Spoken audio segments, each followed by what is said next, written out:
17 जून 2013 लाखों भक्त केदारनाथ आए थे। सभी भगवान शिव के दर्शन कर रहे थे। अचानक मौसम बदलने लगा और तूफान के साथ पानी की एक ऐसी लहर आई जिसने सब कुछ बहा दिया। ये बाढ़ इतना खतरनाक था कि पूरे भारत का सबसे भयावह बाढ़ बन गया। हजारों श्रद्धालुओं की जान गई। उसी बाढ़ के बीच खड़ा था केदारनाथ मंदिर।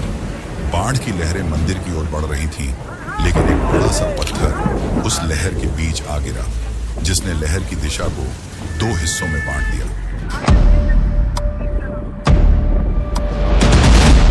आइए चलते हैं 11,755 फीट की ऊंचाई पर बर्फीले पहाड़ों के बीच बसा शिवजी का धाम केदारनाथ में। केदारनाथ का शिवलिंग 12 प्रमुख शिवलिंगों में से एक है, लेकिन इसका आकार त्रिकोणीय है। आखिर ऐसा क्यों? क्या इसका संबंध पांडवों से है? जब आप यह कथा जानेंगे तो चौंक जाएंगे। क्यों यह मंदिर साल में केवल 6 महीने खुला रहता है? मंदिर की रचना अपने आप में ही एक पहेली है। इसे इंटरलॉकिंग जैसे एडवांस टेक्निक से बनाया गया है, जो बड़े बड़े प्राकृतिक आपदाओं को सह सकती है। लेकिन सवाल यह है कि आखिर ऐसा एडवांस मंदिर किसने बनाया होगा, और वो भी हजारों साल पहले? और क्या रहस्य है भीमशिला का? मंदिर के गर्भगृह में एक अखंड ज्योति है जो सदियों से जलती हुई आ रही है। ऐसा कैसे संभव है? और क्या संबंध है आदि शंकराचार्य और केदारनाथ का? आज की यह वीडियो इतिहास और रहस्य से भरी होगी। तो शुरू करने से पहले कमेंट में हर हर महादेव जरूर लिखें।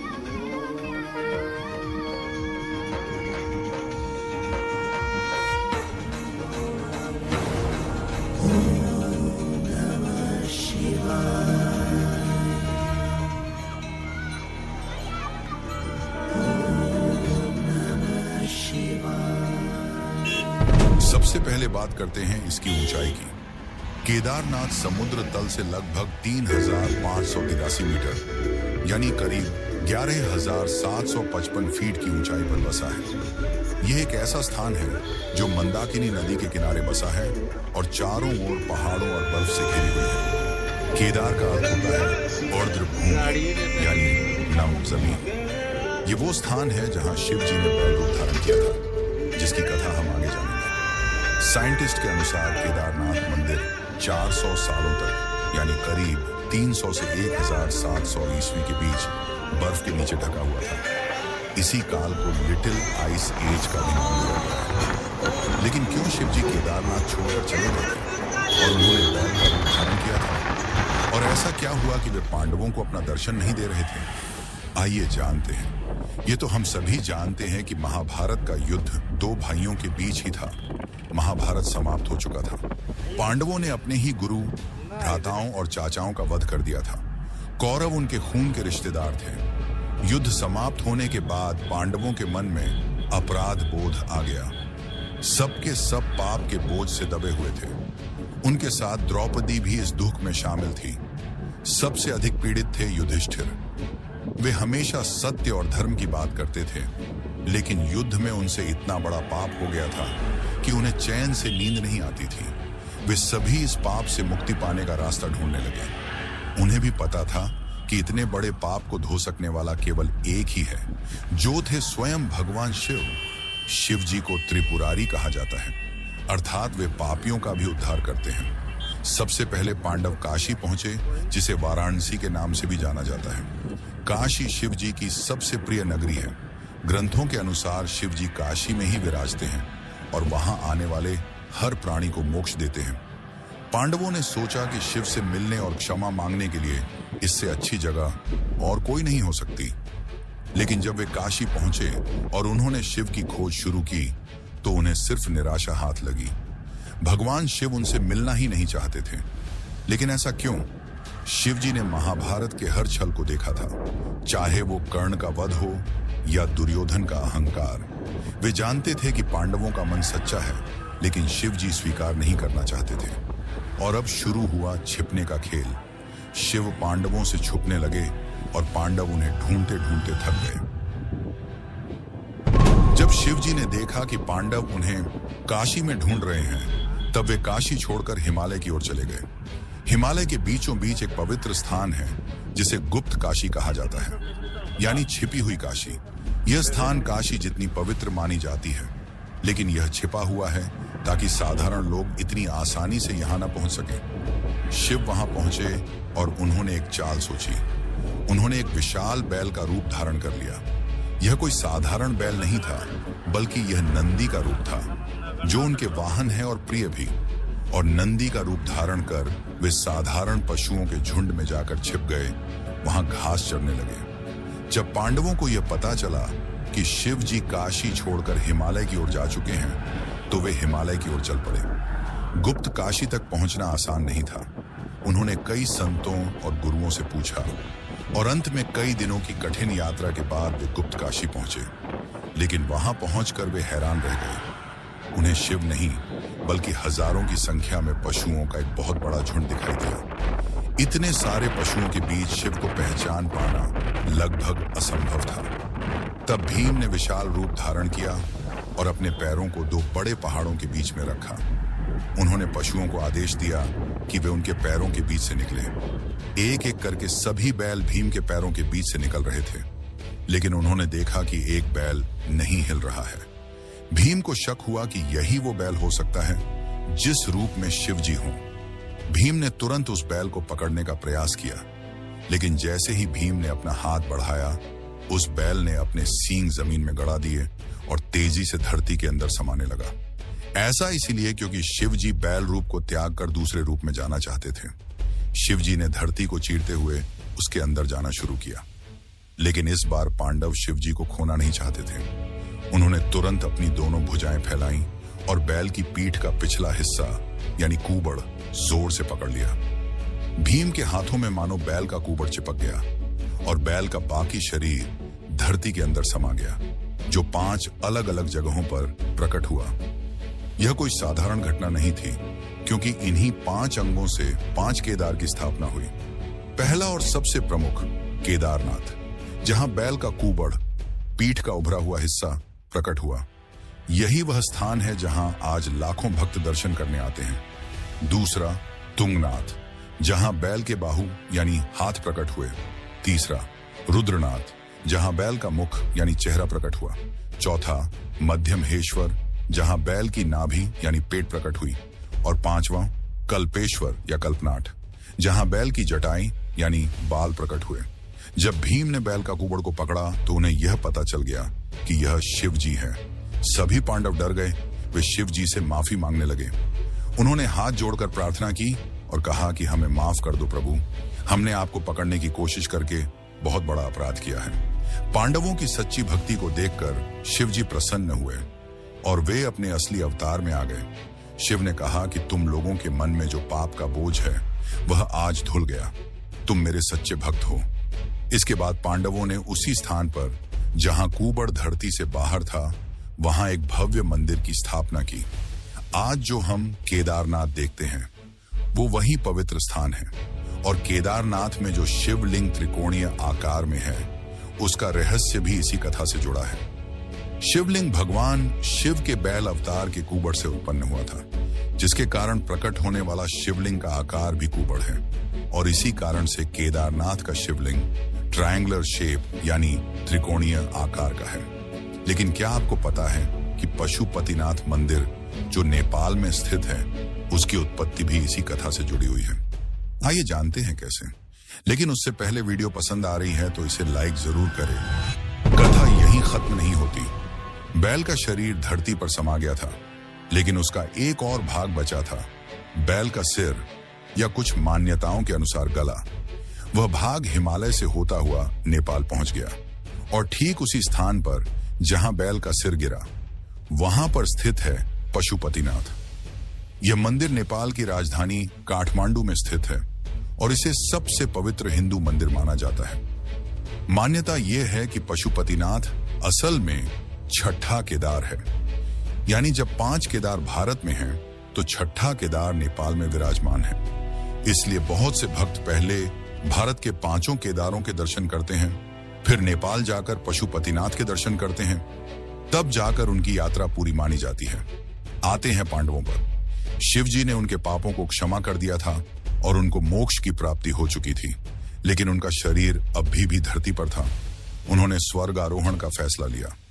यानी जब स्वर्ग तक का सफर अपने शरीर के साथ किया जाता है, मान्यता है कि स्वर्ग का रास्ता हिमालय से ही जाता है और पांडवों ने हिमालय की चोटियों में चढ़ना शुरू किया।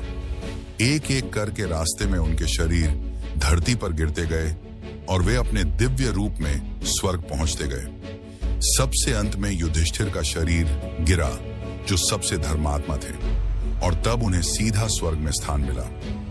लेकिन केदारनाथ को नर और नारायण की तपोभूमि कहा जाता है। आखिर क्यों? यह एक प्राचीन कथा है जो बहुत ही प्रचलित है। कहते हैं कि धरती पर दो महान ऋषि रहते थे, जिनका नाम नर और नारायण था। वे हिमालय में तपस्या करते। हजारों वर्षों की तपस्या के बाद शिव जी प्रकट हुए। उन्होंने प्रसन्न होकर कहा कि तुम दोनों जिस स्थान पर तपस्या कर रहे हो, मैं उसी स्थान पर सदा के लिए निवास करूंगा।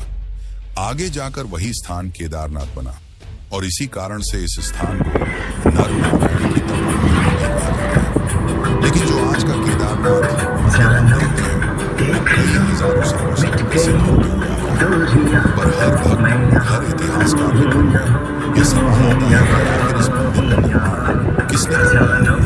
तो आइए समय में पीछे चलते हैं और पहले कमेंट में हर हर महादेव से केदारनाथ मंदिर 1200 साल पुराना था, लेकिन इसके निर्माता से कई सिद्धांत और मान्यताएं जुड़ी हैं। सबसे पहली और प्रसिद्ध मान्यता यह है कि इस मंदिर का निर्माण पांडवों ने करवाया था। जब शिव जी ने पांडवों को उनके पाप से मुक्त किया, तो इन्होंने इसी स्थान पर एक भव्य मंदिर का निर्माण किया।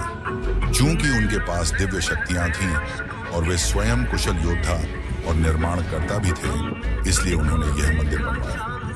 यह मान्यता इतनी गहरी है कि आज भी लाखों भक्त यही विश्वास करके केदारनाथ आते हैं कि वे पांडवों द्वारा बनवाए गए उसी मंदिर के दर्शन कर रहे हैं। लेकिन जब हम इतिहास के पन्नों को खोलते हैं और पुरातात्विक साक्ष्यों को देखते हैं, तो हमें कुछ और ही पता चलता है। सिद्ध विश्वकोश ब्रिटानिका और अधिकांश आधुनिक इतिहासकार के अनुसार केदारनाथ मंदिर जिस रूप में हम आज देखते हैं, उसी रूप में मंदिर को 8वीं शताब्दी में बनाया गया था, जिसमें सबसे बड़ा नाम आता है आदि शंकराचार्य का। कहा जाता है कि शंकराचार्य ने 8वीं शताब्दी के मध्य में लगभग 750 से 800 ईस्वी के आसपास पूरे भारत की यात्रा की थी और उन्होंने कई प्राचीन मंदिरों की खोज की और उनका निर्माण करवाया। जब वे केदारनाथ पहुंचे तो उन्हें पता था कि यह स्थान पवित्र है, पर कोई भव्य मंदिर नहीं, इसलिए उन्होंने एक भव्य मंदिर का निर्माण करवाया और इसे 4 धाम में से एक धाम घोषित किया। इसके अलावा एक और सिद्धांत भी मिलता है। कुछ विद्वानों और इतिहासकारों का मानना है कि केदारनाथ मंदिर को मालवा के महान राजा भोज ने बनवाया था। राजा भोज परमार वंश के शासक थे, जिन्होंने 11वीं शताब्दी लगभग 1076 से 1099 ईस्वी के बीच शासन किया था। वे एक कुशल योद्धा, लेखक और निर्माता थे। उन्होंने कई मंदिरों का निर्माण करवाया। कुछ शिलालेखों से यह हमें देखने को मिलता है कि राजा भोज ने हिमालय क्षेत्र में कई मंदिरों का निर्माण करवाया। उन्हीं में से एक केदारनाथ भी हो सकता है। यह हो सकता है कि द्वापर युग में पांडवों ने इस मंदिर की नींव रखी और एक छोटा सा मंदिर बनवाया। लेकिन जैसा मंदिर हम आज देखते हैं, इतिहास के अनुसार 8वीं शताब्दी में बना था, जिसका रिश्ता आदि शंकराचार्य से बताया जाता है। हिमालय की शैली में बसा हुआ मंदिर अपने आप में ही इंजीनियरिंग और आर्किटेक्ट का एक अनोखा अजूबा है, जिसे देख बड़े बड़े इंजीनियर हैरान रह जाते हैं। दोस्तों, जरा सोचिए, क्या आप इतनी ऊंचाई पर कोई ऐसी इमारत सोच सकते हैं जो बिना सीमेंट और बिना किसी गाड़े के बनाया गया हो? ये सुनकर कोई भी सोचेगा कि यह तो संभव ही नहीं है, लेकिन केदारनाथ इसका जीता जागता उदाहरण है। आज के एडवांस जमाने में हम 2 पत्थरों को जोड़ने के लिए सीमेंट या चूना का उपयोग करते हैं, लेकिन 1200 साल पहले इस मंदिर के पत्थरों को कैसे जोड़ा गया होगा? इस मंदिर में इंटरलॉकिंग टेक्निक का इस्तेमाल हुआ है। इस तकनीक के तहत विशाल और अनियमित आकार के पत्थरों को इस तरह से एक दूसरे के ऊपर रखा गया है कि वे आपस में फंस जाते हैं। जैसे कोई पहेली जिगसॉ पजल होती है, जिसके टुकड़े एक दूसरे में इस तरह फिट होते हैं कि बिना गोंद के भी वे अलग नहीं होते। बिल्कुल वैसे ही यहाँ हर पत्थर नीचे और ऊपर के पत्थर से इस तरह जुड़ा है कि वह हिल नहीं सकता। यही कारण है कि यह मंदिर इतने सालों से खड़ा है और यही वास्तुकला इस मंदिर को प्राकृतिक आपदाओं से बचाने का काम करती है। केदारनाथ क्षेत्र में भूकंप आना, बर्फबारी होना, भारी बारिश होना, यह सब सामान्य बात है। अगर यह मंदिर सीमेंट से बना होता तो भूकंप से उसमें दरारें पड़ जाती और मंदिर टूटकर बिखर जाता। लेकिन इंटरलॉकिंग के कारण दो पत्थरों के बीच का गैप इतना कम है कि अगर अर्थक्वेक आया भी तो पत्थर आपस में हिलकर उसको सह लेते हैं, जैसे कोई लचीला जोड़ होता है जो झटका सोख लेता है। यही कारण है कि केदारनाथ इतने सालों से अनगिनत भूकंप और भीषण बर्फबारी को सहते हुए आया है। लेकिन 2013 का वो भीषण बाढ़ जिसने सब तहस कर दिया, पर फिर भी केदारनाथ को क्यों कुछ नहीं हुआ। और जब बाढ़ आया तो अचानक मंदिर के पीछे एक बड़ा सा पत्थर आके रुक गया, जिसने पानी के बहाव को दो हिस्सों में बांट दिया। लेकिन ऐसा कैसे हुआ? क्या यह शिव जी की लीला थी या फिर कुछ और? आइए जानते हैं। साल था 2013। जून के महीने में कुछ ऐसा हुआ जिसने पूरे विश्व को डरा कर रख दिया। लाखों भक्त दूर दूर से केदारनाथ के दर्शन करने आए थे। फिर अचानक मौसम बदलने लगा और बारिश हुई। बारिश और तूफान ने एक भीषण बाढ़ का रूप ले लिया। पहाड़ों की लाखों टन मिट्टी और पत्थर बहकर नीचे आ गए। सड़कें टूट गईं और पुल बह गए। पूरा गांव पानी में डूब गया। इसका सबसे बुरा असर पड़ा केदारनाथ में। आसपास के होटल, धर्मशाला, दुकानें, सबको बाढ़ ने तबाह कर दिया। हजारों लोगों की जान गई। लेकिन इन सभी तबाही के बीच केदारनाथ मंदिर वैसे ही खड़ा था। मंदिर की दीवारें, गर्भगृह सब सुरक्षित थे। ये किसी चमत्कार से कम नहीं था। जब राहत दल और वैज्ञानिक मौके पर पहुंचे और उन्होंने बारीकी से देखा तो उन्हें इस चमत्कार का कारण समझ में आया। मंदिर के ठीक पीछे एक विशाल चट्टान आकर रुकी हुई थी। वह चट्टान इतनी बड़ी थी कि उसने बाढ़ के उस भीषण बहाव को दो भागों में बांट दिया। पानी का जोरदार बहाव मंदिर पर सीधा नहीं लगा, बल्कि उस चट्टान से टकराकर दोनों तरफ बह गया। यानी उस चट्टान ने एक ढाल का काम किया। उसने मंदिर को बचा लिया। लेकिन सवाल यह है कि वो चट्टान कहां से आई और मंदिर के पीछे ही क्यों रुकी। आज हम इस चट्टान को भीमशिला के नाम से जानते हैं। वैज्ञानिक की माने तो भारी बाढ़ के दबाव के कारण एक बड़ा पत्थर मंदिर के पीछे आके रुक गया, जिसके कारण उसने पानी के बहाव को दो हिस्सों में काट दिया। इसे विज्ञान फ्लूइड डायनेमिक्स और हाइड्रोडायनामिक वेज के नियमों से समझाता है। लेकिन श्रद्धालुओं के लिए यहाँ कोई पहेली नहीं है। उनके लिए यह सीधा सबूत है कि बाबा केदार अभी भी अपने मंदिर और अपने भक्तों की रक्षा कर रहे हैं। और उनके साथ खड़ा है भीम, जो हजारों साल पहले बैल की पूंछ पकड़ने के लिए दौड़ा था। वही भीम आज भी इस चट्टान के रूप में उनके मंदिर की रक्षा कर रहा है। यह चट्टान हर उस व्यक्ति के लिए आस्था का प्रतीक बन गया है जो मानते हैं कि केदारनाथ केवल एक मंदिर नहीं, बल्कि एक जीवित शक्ति है, जहां शिव जी स्वयं अपने धाम की और अपने भक्तों की रक्षा करते हैं। लेकिन आपको यह जानकर हैरानी होगी कि केदारनाथ मंदिर के पुजारी साधारण नहीं होते। वे दक्षिण भारत के कर्नाटक से आए होते हैं। केदारनाथ के मुख्य पुजारी, जिन्हें रावल कहा जाता है, उत्तराखंड के स्थानीय नहीं होते हैं, बल्कि वे दक्षिण भारत से आते हैं। हजारों किलोमीटर दूर कर्नाटक राज्य से आए हुए ये पुजारी, जो वीर शैव समुदाय के होते हैं, सदियों से केदारनाथ की मुख्य पूजा यही करते हुए आए हैं। ये अनोखी परंपरा आदि शंकराचार्य की देन है। 8वीं शताब्दी में जब शंकराचार्य ने केदारनाथ मंदिर की स्थापना की और उसे 4 धामों में शामिल किया, वे चाहते थे कि पूरा भारत एक सूत्र से जुड़ा रहे, दक्षिण और उत्तर के बीच जुड़ाव बना रहे। इसलिए उन्होंने यह नियम बनाया कि केदारनाथ जैसे उत्तर के प्रमुख मंदिरों के पुजारी दक्षिण भारत से होंगे, और यही परंपरा आज भी निभाई जाती है। उत्तर के कुछ मंदिरों में दक्षिण के पुजारी पूजा करते हैं। इसी वजह से आप केदारनाथ में कन्नड़ भाषा सुन सकते हैं, जो कर्नाटक की मुख्य भाषा है। मंदिर में आपको एक और खास चीज देखने को मिलेगी। मंदिर में पुजारी मंत्र संस्कृत में पढ़ते हैं और अपने सहायक पुजारियों से कन्नड़ में बात करते हैं। यह दर्शाता है कि उत्तर की ऊंची पहाड़ियां आज तक दक्षिण से जुड़ी हुई हैं। लेकिन इसके पीछे का क्या रहस्य है कि मंदिर साल में केवल 6 महीने खुलता है और 6 महीने बंद रहता है? आइए जानते हैं। लेकिन अगर वीडियो पसंद आ रही है तो इसे लाइक करें। मंदिर आम तौर पर मई के महीने में खुलता है और अक्टूबर में बंद हो जाता है। और फिर 8 महीनों तक बंद ही रहता है। ऐसा इसलिए क्योंकि दिसंबर के बाद यहाँ इतनी भीषण सर्दी और बर्फबारी होती है कि मंदिर तक जाना असंभव हो जाता है। जब दिसंबर और जनवरी के महीने आते हैं तो केदारनाथ क्षेत्र में इतनी बर्फ गिरती है कि वहां पहुंचना लगभग नामुमकिन हो जाता है। तापमान 0 से 10-20 डिग्री नीचे चला जाता है और पूरा क्षेत्र बर्फ की मोटी चादर से ढक जाता है। ऐसे में मंदिर को बंद करना ही समझदारी होती है, लेकिन इस बंद करने का तरीका बहुत ही भव्य और भावुक होता है।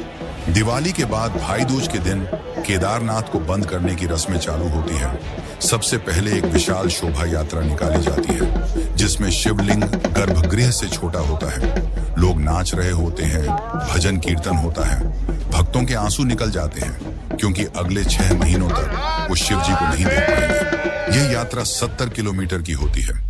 इस मूर्ति को उखीमठ ले जाकर स्थापित किया जाता है ताकि अगले 6 महीनों तक भक्त यहाँ आकर शिव जी के दर्शन कर सके। और फिर केदारनाथ के कपाट बंद कर दिए जाते हैं और जब बर्फ पिघलने लगती है तो वापस से मूर्ति को उखीमठ से केदारनाथ लाया जाता है और कपाट खोल दिए जाते हैं। इससे जुड़ा एक और बहुत बड़ा रहस्य है अखंड ज्योति का। मान्यता है कि केदारनाथ मंदिर के गर्भगृह के अंदर जहां मुख्य शिवलिंग स्थित है वहां एक दीपक हमेशा जलता रहता है।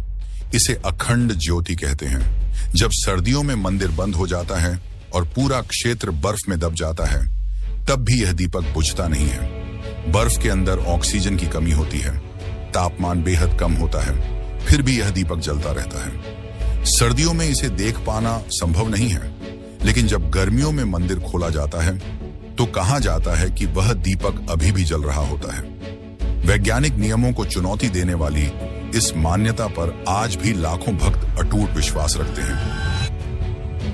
तो दोस्तों, आप यह जानते होंगे कि शिवलिंग